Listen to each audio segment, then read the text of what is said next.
La ciudad de San Sebastián está desarrollando un plan de choque en materia de vivienda para atajar una de las principales preocupaciones de sus ciudadanos.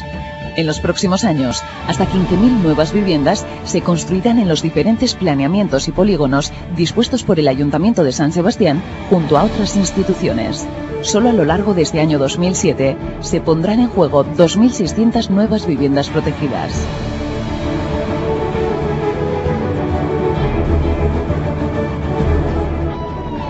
En Pagola se construyen 590 nuevas viviendas, de las que 316 serán de protección oficial y de ellas 237 en régimen de alquiler.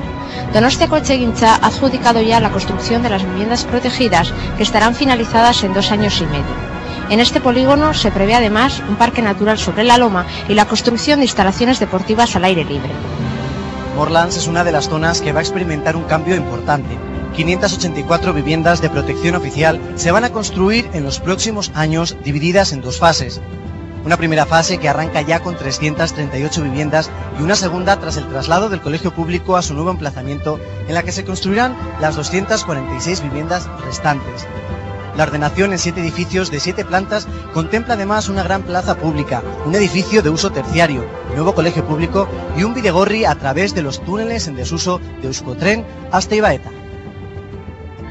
El plan de choque de la vivienda tiene prevista la creación de más de 15.000 nuevas viviendas hasta el año 2013.